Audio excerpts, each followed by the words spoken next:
asked me to turn into a sermon, so I made it a little longer, went a little more in depth. But I really love getting to do communion. I really love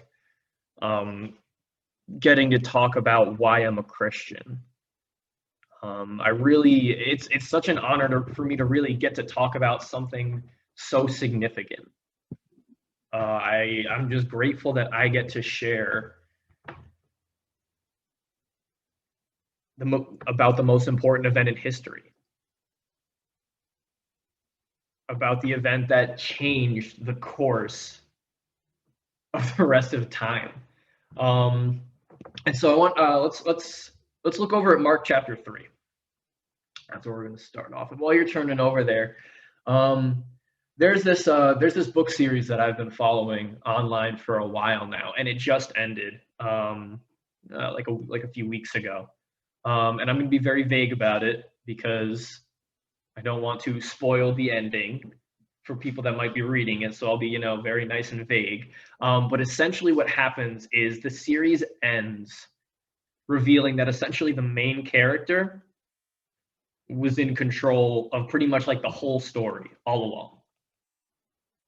Every decision that they made, whether it was questionable, whether it seemed brave, it was all working towards the main character's end goal. And they had to make some very, very, very difficult decisions. And when they go back through and they show everything and why, it makes a little more sense, but it's also like a really tragic ending because he had to do some really, really, really difficult things.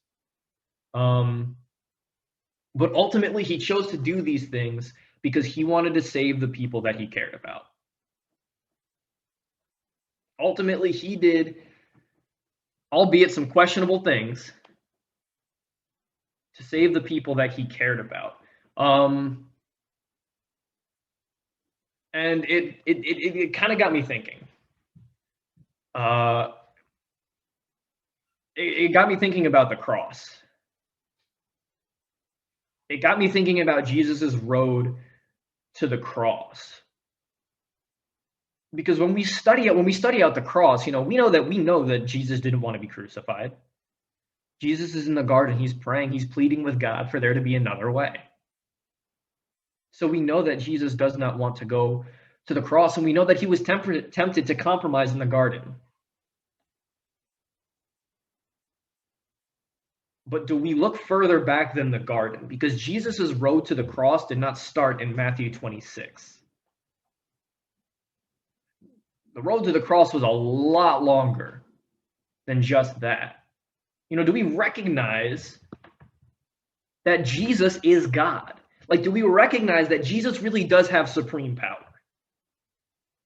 Do we consider that when we consider the cross? Yeah, I'm sure we consider it when we read about, Jesus calling 10,000 angels down and destroying the world. Like, yeah, that's pretty supreme. But do we consider that in the whole road to the cross? Do we consider that throughout Jesus' life that he is God? That there wasn't anything that he didn't know, that everything that was going to happen, he knew it was coming.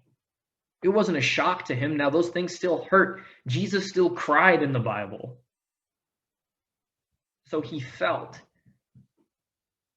But he knows. He knew what road he was taking. And he knew it for a long time. So I want to start, I want to look back. We're going to look through the Gospels a little bit. We're going to see a couple instances where we maybe not in the past have thought about, this is part of Jesus' road to the cross. But Mark 3, I'm going to start reading in verse 13.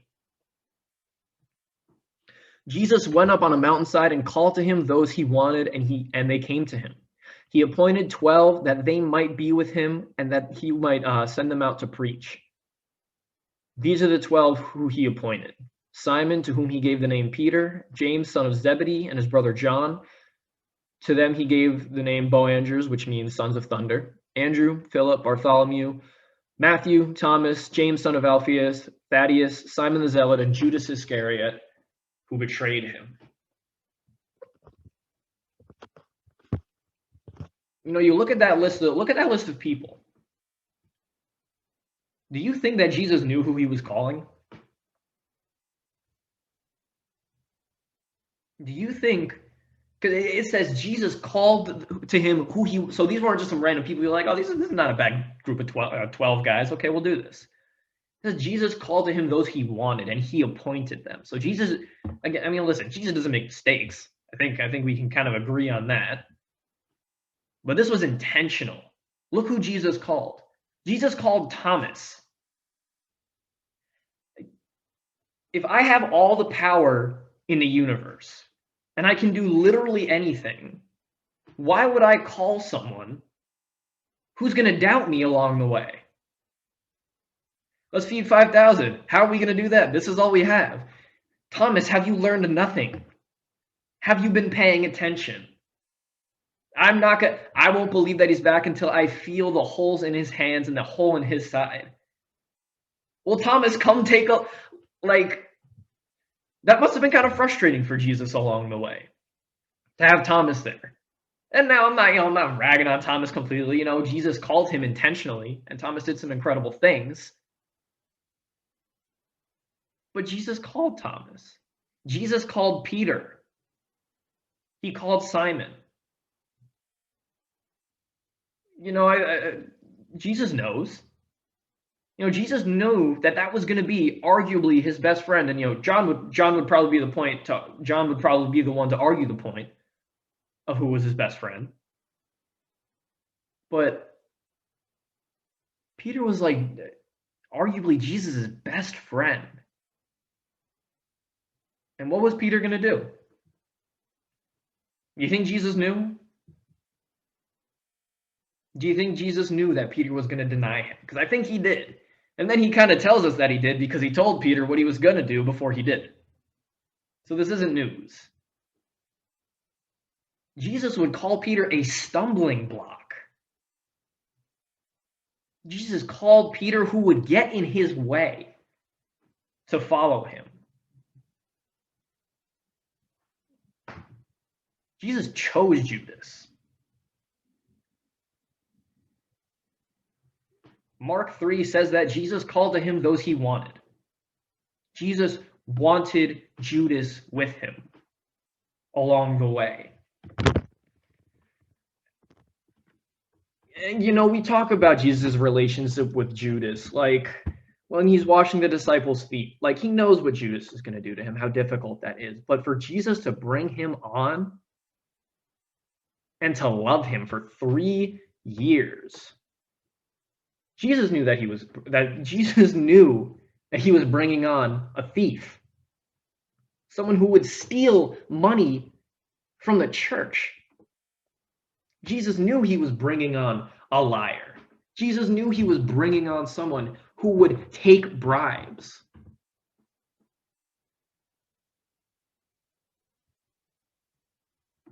Jesus knew what he was getting himself into. When Jesus got the gang together, he knew what he was starting. He knew who he was bringing on. He knew the hurt that he was bringing in. It's kind of incredible on why Jesus would do that.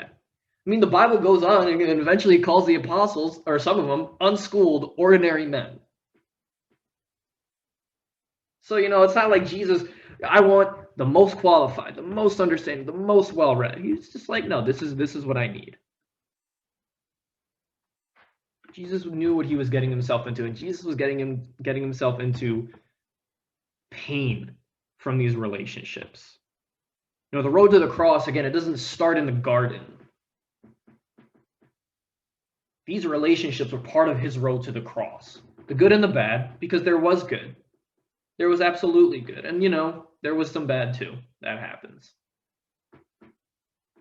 But when Jesus calls his disciples, when Jesus starts his ministry, he knows where his ministry ends. He knows where that road leads. It leads to a cross. Wouldn't it have just been easier for Jesus to not build these relationships? Like, wouldn't it have just been easier for Jesus to just preach by himself? I mean, he does it for a little while. He goes throughout Galilee, and he's preaching and teaching, and people are amazed. Like, he seems like he's doing pretty well on his own. He could have spared him the heartbreak with Peter. He could have spared him, all of the disciples deserting him in the garden. No, Jesus made a decision. Let's look over at Matthew 4. While you're turning there, what do we learn from Jesus here? Because not only do I want to look at what Jesus did and why he did, there's in the past when I have read this passage, I'm going to confess here, I don't feel like I've really learned a lot from this passage, except for, okay, these are Jesus's disciples. That's what I've learned from this passage in the past. But what can I learn from Jesus here?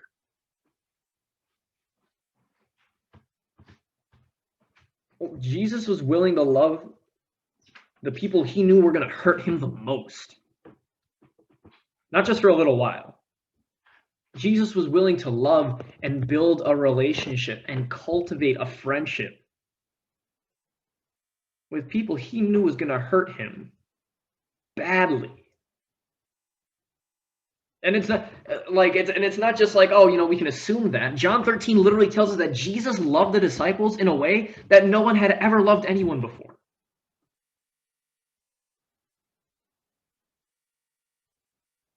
And so that's who he brought along. That's what he did. Jesus didn't just choose them and have them along because it was God's will. Jesus wasn't like, fine, I'll do it, but I'm not going to like it.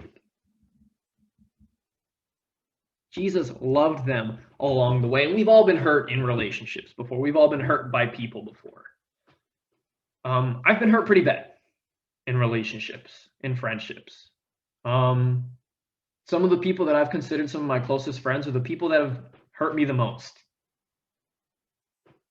Those are the wounds that have lasted the longest and stung the hardest. And what's the temptation after that? What's the temptation after the pain? With the pain, during the pain? If you don't let anyone get close, you can't really get hurt. It's not going to hurt as much. Yeah, sure, someone can say something, but if it doesn't really come from somebody you care about, so what? If you cut everyone off, that's not what Jesus did. That's not what Jesus did, and as Christians, that's not what we do. That's not what we're called to do. I never really considered learning this from this passage. Learning to love people from Jesus just calling his disciples. But I'm really, because I'm going through the Gospels right now in my own time. And I'm trying to really dig deep and get a lot of meaning out of the scriptures. But now I'm also trying to look at it with perspective to the cross. Just all of the Gospels is the road to the cross, because that's what it was.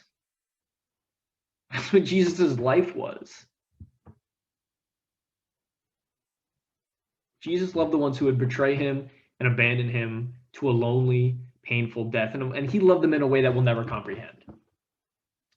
And we should try and do the same. People are gonna hurt us. We know that. Jesus knew exactly how he was going to get hurt, and he still chose not to avoid that. So we should be loving in the same way. But we'll look over in Matthew chapter 4, and this is just another thing that kind of, I don't know, when I read this, I was like, this is really part of Jesus' road to the cross. Like, this could have been such an out for Jesus, this part right here. Like, Jesus could have taken this route, been like, okay, I'm doing some good stuff. You know what? Maybe I don't have to get crucified at the end of the day. Matthew chapter 4, I'm going to start reading in verse 8. It says, again, the devil took him to a very high mountain and showed him all the kingdoms of the world and all their splendor. All this I'll give you, he said, if you bow down and worship me. Jesus said to him, away from me, Satan, for it is written, worship the Lord your God and serve him only. The context here is that Jesus had just fasted in the wilderness for 40 days. And then, the biggest understatement in the Bible says he was hungry. Yes, he was. And Satan comes and he tempts him in a couple different ways. But this is kind of like Satan's go-to. It's his trump card. It's his last option. This particular instance, he offers Jesus powership and ownership of all the kingdoms in the world in exchange that Jesus might bow down to him and worship Satan. So what's the temptation? Because Jesus is being offered power over all the kingdoms. And we know as Jesus, he does have that supreme reign. But he also gives us that free will. Satan is offering him to rule over these kingdoms. And in the past, when I've read this, what's the temptation here? Power. The temptation is Jesus wants power. That's not the Jesus that I know.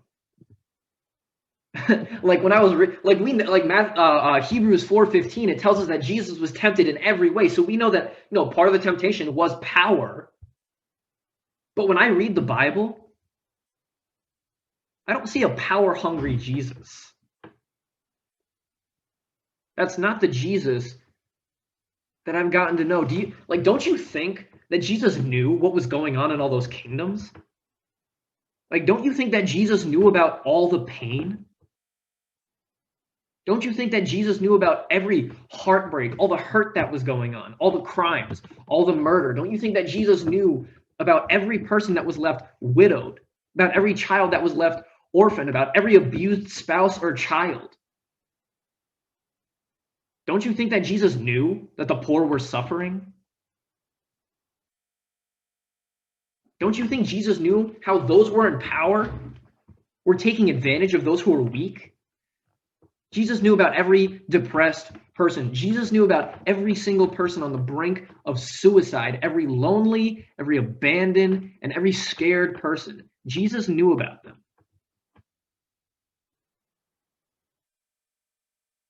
I think that was the temptation.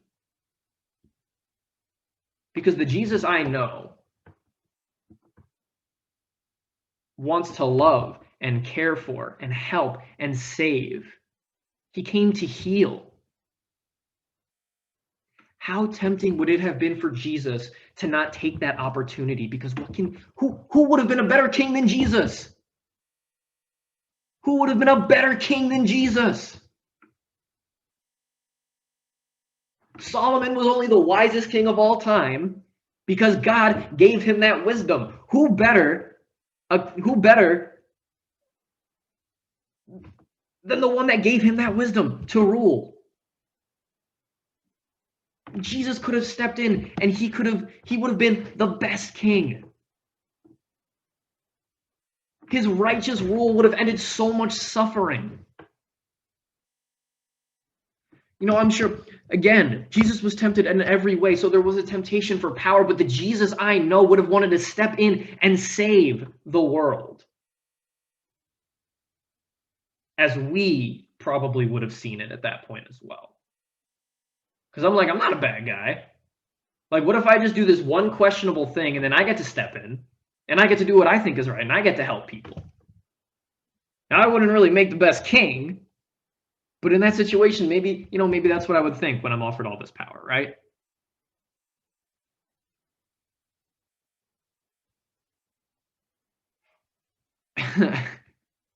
No one would have made a better king than Jesus, and he knew that. And Satan knew that.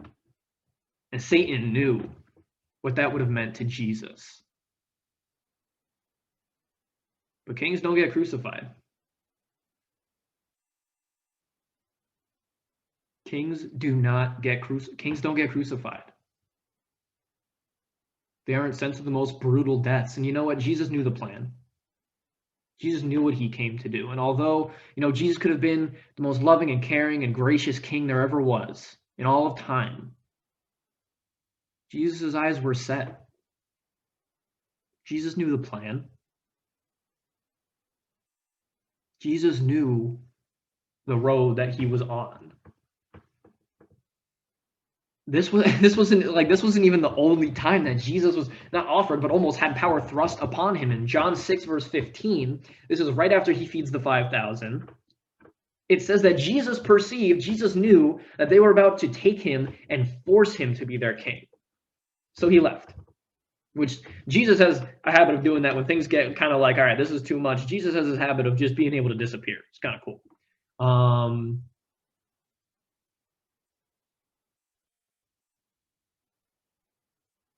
But why didn't Jesus take up that mantle?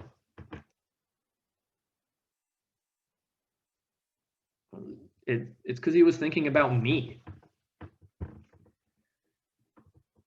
It's because he was thinking about you.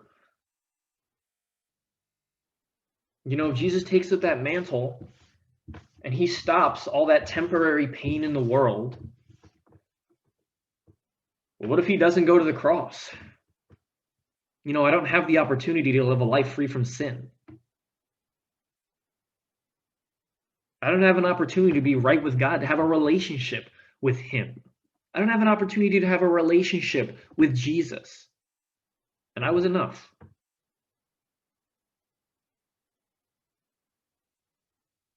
Kings don't get crucified, and Jesus knew that. The road to the cross was filled with a lot of hard decisions. Because, like, the gut feeling of, like, in the moment, oh, this feels so right. Like, sure, okay, maybe this one thing is kind of questionable. You know, maybe bowing down to Satan, yeah, we frown upon that. But look at all the good that I could do. But look at all the healing that I could bring.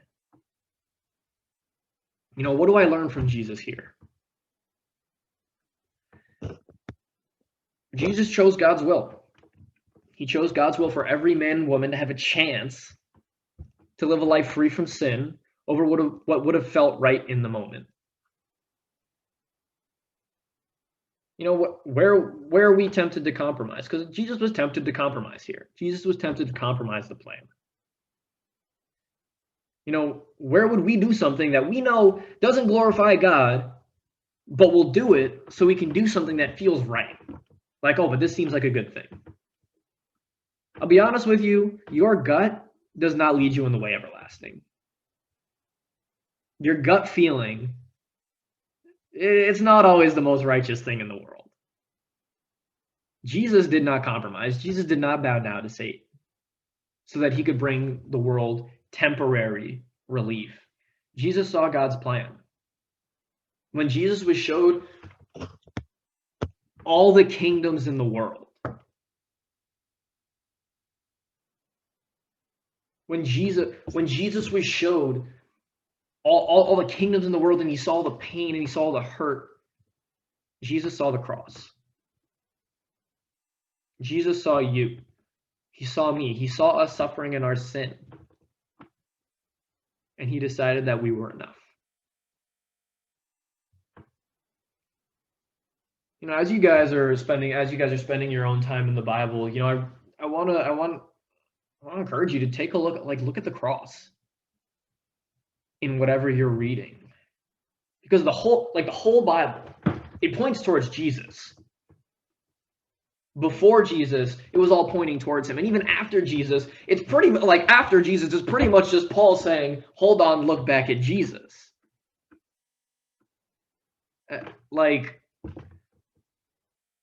As you read the Bible, put it into the perspective of the cross. Jesus made all of these decisions so that he could get to the cross.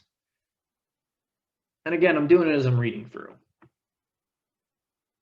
And it's just like, you know, every decision is a part of the plan. Like, you know, like we can all consider our lives like, okay, every decision we've made has gotten us where we are.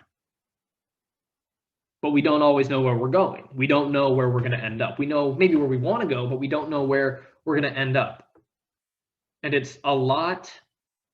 And that, you know, that's kind of scary for people. It's kind of scary for people to not really know where all their decisions are leading them. But I think it was more scary for Jesus to know that all of his decisions were leading him to a brutal death.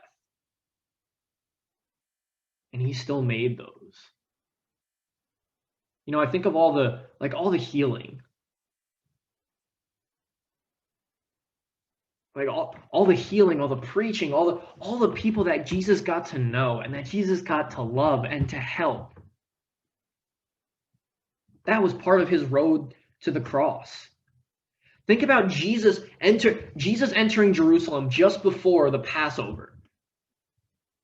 What were people doing? They were out in the streets. They were glorifying, they were praising him. They basically threw a parade for Jesus. That's pretty much what it was. They basically threw Jesus a parade.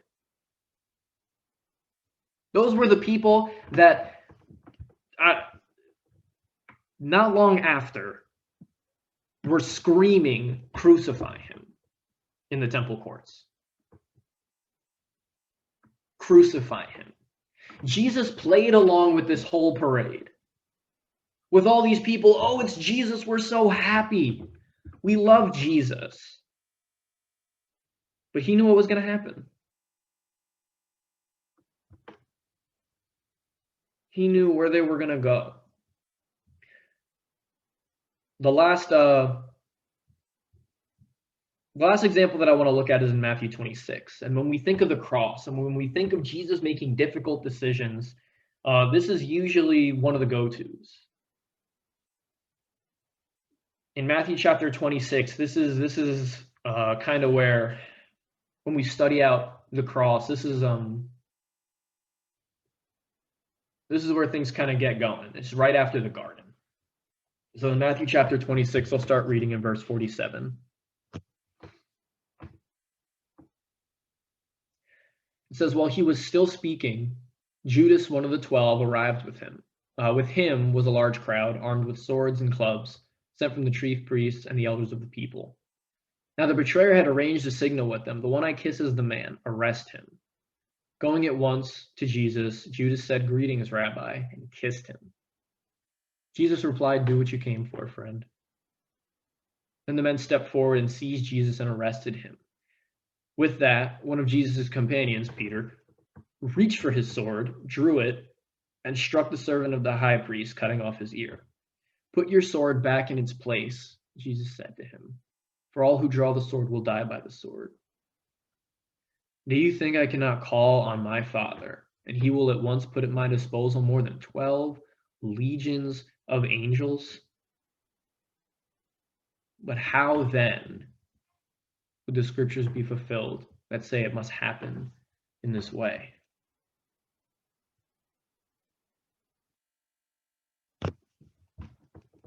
Jesus makes it very clear that he knows what's going on. Peter, how else am I going to do this then? How else do you expect this to go down?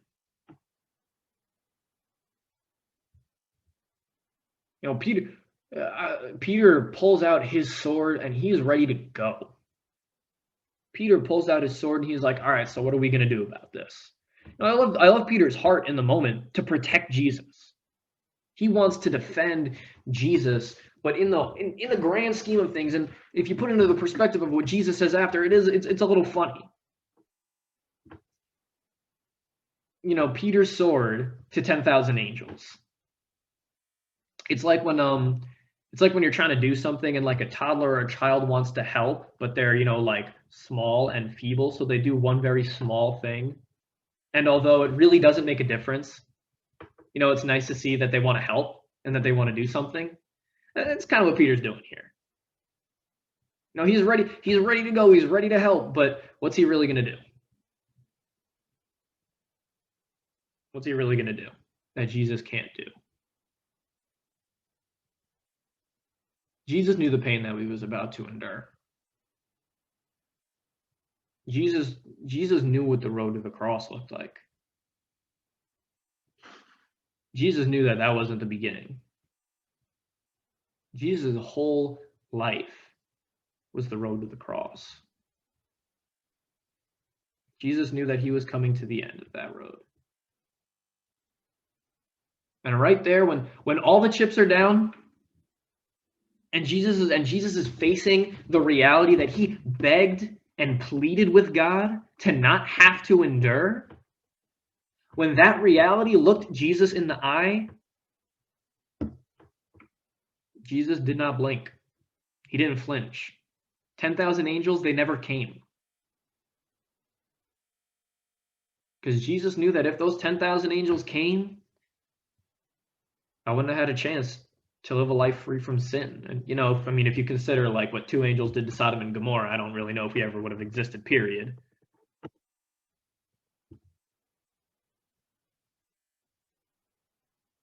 But Jesus knew.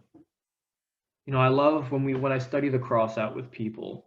One of the really, honestly, it's kind of hard for me is really challenging people to make it personal. Like not just like, yeah, we know that Jesus died for everyone's sins. We know that. We know that he did that. But challenging them to make it very personal. Jesus died for you. Not only did Jesus die for you, but Jesus died because of you. Because Jesus knew that Jesus died because of me.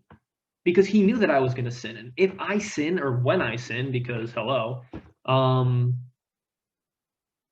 going to be separated from God. I'm going to be separated from him. And so he chose, and so that's what he chose to do.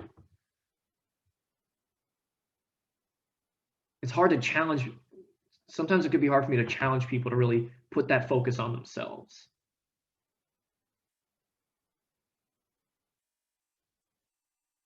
But everything that Jesus did was for the cross. Everything that Jesus did was leading there. It was for you and it was for me. You know, everything wasn't like, you know, Jesus' whole ministry wasn't, you know, just the sunshine. It wasn't sunshine and rainbows. You know, a lot of people that did not want to hear what Jesus had to say. There are a lot of people who heard what Jesus had to say, and well, I mean, his own family said he was out of his mind. His own family said he was crazy. But Jesus took that. Why did Jesus take the mocking? Because the mocking did not start with the mocking did not start in the temple courts. It did not start with the Roman soldiers. It started with the people that, well, he was trying to give them the good news. Mocking was there the whole time, and he took that for me. You know, I always just come back to the fact that Jesus just he just knew the whole time. Jesus made all these decisions because he wanted to save the ones that he loved. That's us. It's everyone, but it's also you. We're going to take communion. We're going to take the bread and we're going to take the juice. We're going to take, you know, Jesus' body that was broken and his blood that was shed. You know, Jesus says, do this in remembrance of me. It's not snack time. Jesus said, do this in remembrance of me. And as you know, as we're taking this, it's not just communion isn't a time of mourning. I know a lot of, and you know, what songs do we do before communion? They're all slow. They're all somber. Communion, like, this is as much as it's reflecting on Jesus' suffering, it's also celebrating what he did. It's celebrating that Jesus loved you enough to die for you. And there is a sense of somberness in that, but it's also worth celebration, guys. As we're taking communion, consider the road to the cross. As much of, and you know, like, we don't have that much time for communion, so you don't got time for the whole thing. But consider the road to the cross. What did that look like? What did Jesus endure for you? And be grateful. And be thankful. because he did all of that for you. And consider what that looked like. All the choices. Because I don't know, because whenever I think of the cross, I just think of the whole. It's one of the Bibles that I have. If you open it up, Matthew 26 verse 38 is like the first verse on the page, and that's like where we start with Jesus in the Garden of Gethsemane. That's where we start with Jesus praying, and then the last verse on the page is when Jesus gives up his spirit and dies. And when I think of the cross and when I think of the road to the cross, it's just those 2 pages of the Bible that I can have open in front of me. But it's so much more than that. So as we take communion, consider the road to the cross. Consider the decisions that Jesus has made and what he has done for you. In turn, we, as those who choose to live as disciples of Jesus, we just want to live for him. We just want to follow the Bible. Jesus says, if you love me, you'll do what I say. That's what I'm trying to do. Let's go to God in prayer. God, I just pray that you continue to open my eyes. God, I just pray that you continue to give me perspective of what the road to the cross looks like. God, I want to continue to learn. God, I want to continue to learn why Jesus made every decision that he did. Because if I understand why, it helps me to understand what to do and how to do it. God, I pray that you give us perspective.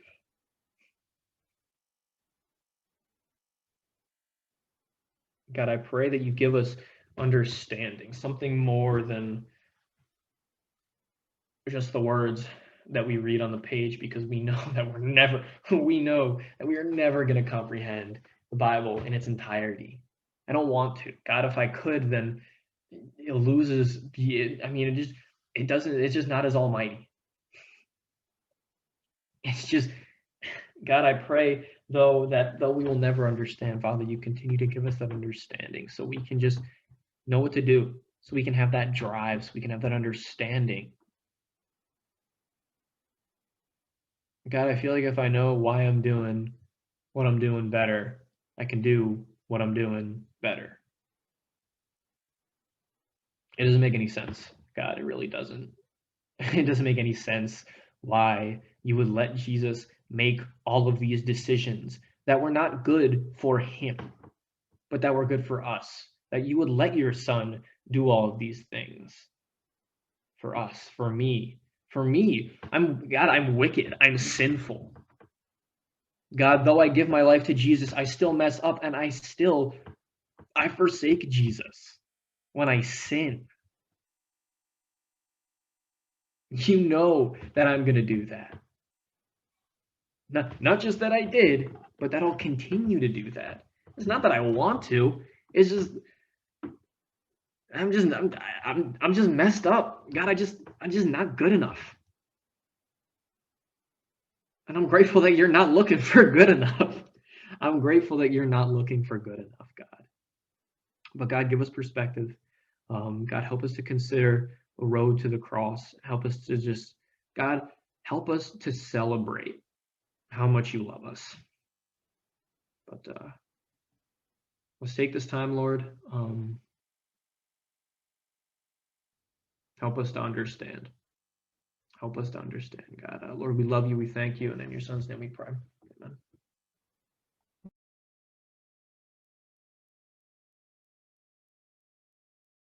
Amen. Jack, thank you, brother, for leading our thoughts in communion. And, it made me think about when we started with the passage about when Jesus picked the 12.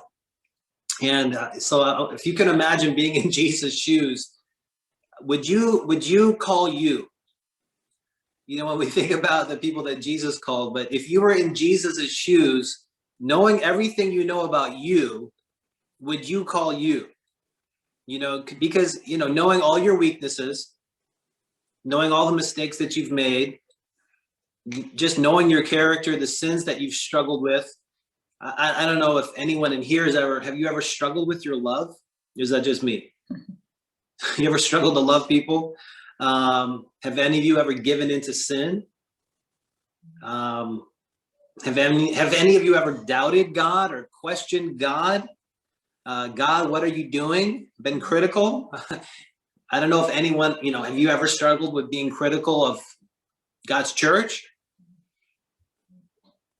Would you call you?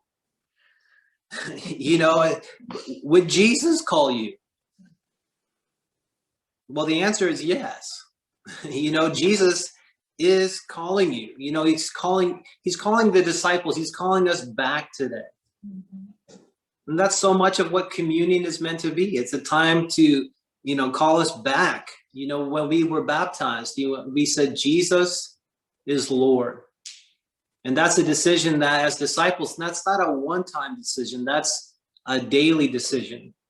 And then there's only a couple things that, we're instructed, you got to do these things. And, Jesus gives us the instructions to take communion. And because we need to be called back. But brothers and sisters, we're being called back today. So yes, Jesus knows all about you. He knows all about your sin, all about your weaknesses, all about everything about you, but he's calling you back. But also if you're visiting today, I wanted to just to remind you and just to encourage you and say, Jesus is calling you today. He's calling you into a relationship with him. He's calling you not just to believe in him. That's not what Jesus is calling you to today. Not just to believe in him. He's calling you to become a disciple of Jesus. And if you're asking, what does that mean?